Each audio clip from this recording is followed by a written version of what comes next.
Assalamualaikum warahmatullahi wabarakatuh. Terima kasih atas kesediaan waktunya Bapak Ibu. Di sini saya akan berbagi mengenai taktik baik hasil implementasi dari 7 jurus BK yang telah saya terapkan dari beberapa minggu kemarin. Sebelum kita memulai, mohon berdiri Bapak Ibu, saya ingin mengajak sedikit sebentar. Saya ingin memperkenalkan lagu atau judul dari 7 jurus BK Hebat.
Nah, ini jadi kita itu mesti apa? Di sini dilakukan asesmen kemampuan siswa, kecerdasan, gaya belajar. Dari 7 jurus ini saya memilih untuk diimplementasikan kepada siswa itu ada 2 jurus, satu kenali potensi dan jurus 3 yaitu tumbuhkan resiliensi. Next, di sini di 7 jurus BK Hebat model belajarnya itu dalam bentuk ARKA, 1 aktivitas, 2 refleksi,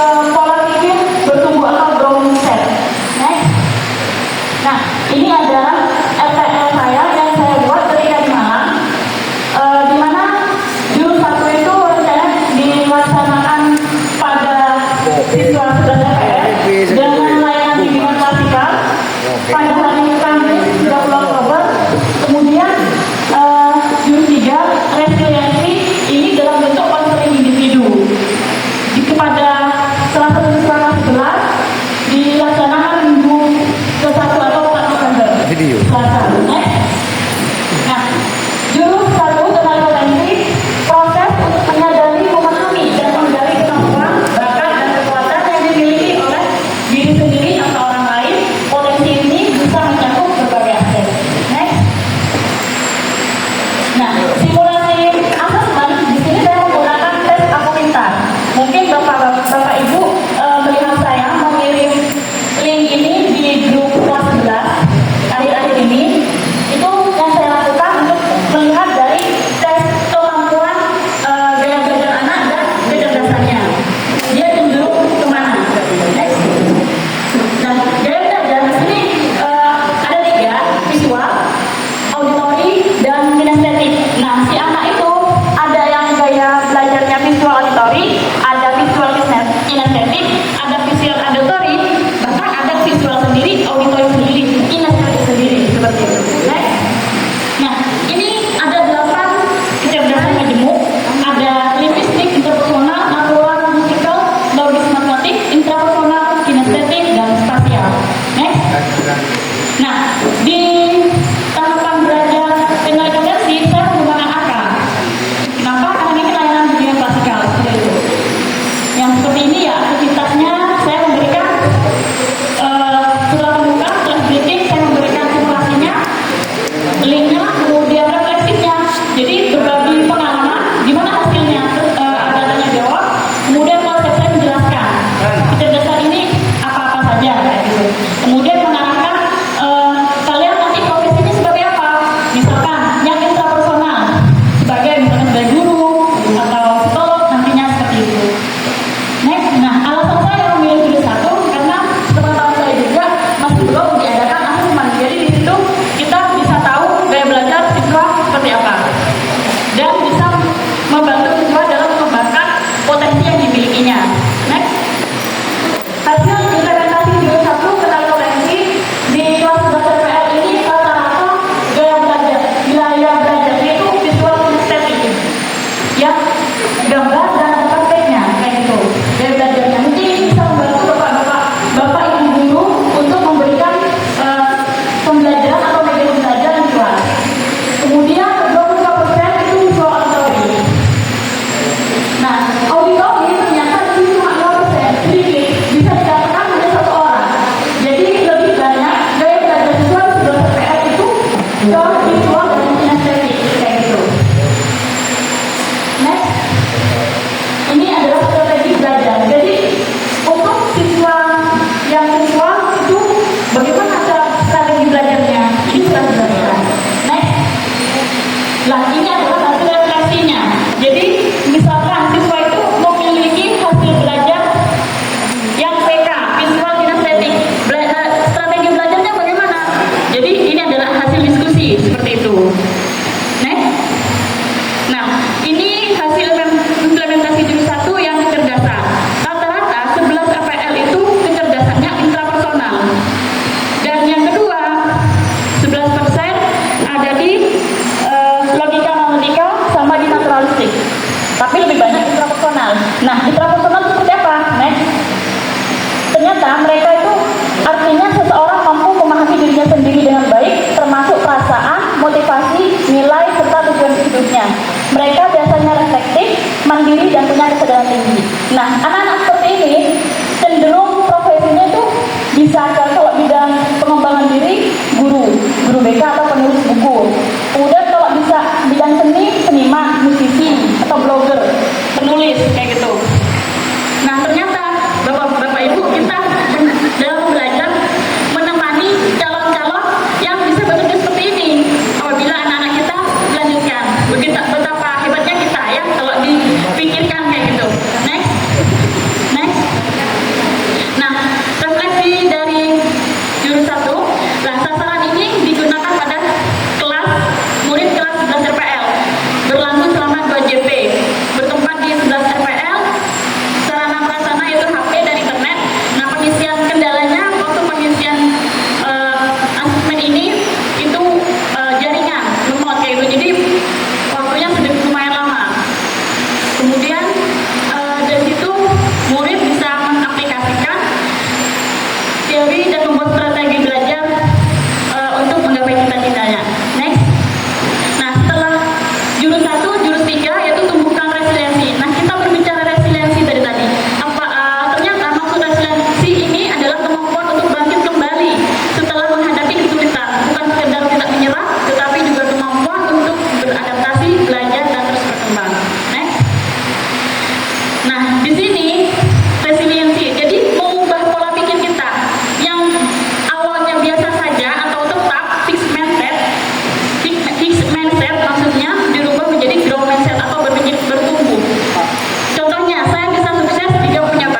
konseli dapat mengidentifikasi dan memahami perasaan serta sumber masalahnya.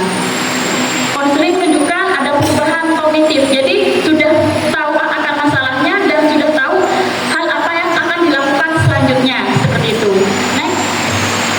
Nah, ini adalah catatan dari konseli, peneguhan atau rencana tindakan selanjutnya, kayak penegasan pada dirinya sendiri, seperti ini. Nah, refleksinya, sasaran BK itu kan ada yang termasuk catatan BK ya. Awalnya konseli ini dipanggil karena masalah jarang masuk sekolah. Tapi ketika sudah menemukan solusi dari konseli sendiri, maka kalau itu tidak perlu bantuan BK kayak gitu. Kemudian BK menemukan sisi lain, yaitu tidak datang pramuka karena salah satunya malu sama teman-temannya, misalkan seperti itu ya. Kemudian konseli ini memiliki kepribadian yang introvert, jadi butuh eksplorasi yang mendalam, butuh pendekatan kayak gitu. Nah, sudah. Nah, sekian Bapak Ibu implementasi dari 2 jurus yang saya lakukan. Mungkin ada pertanyaan atau seperti apa, dipersilahkan. Ya, kalau nggak ada, nggak apa-apa. Ya sudah. Terima kasih Bapak Ibu. Saya akhiri. Assalamualaikum warahmatullahi wabarakatuh.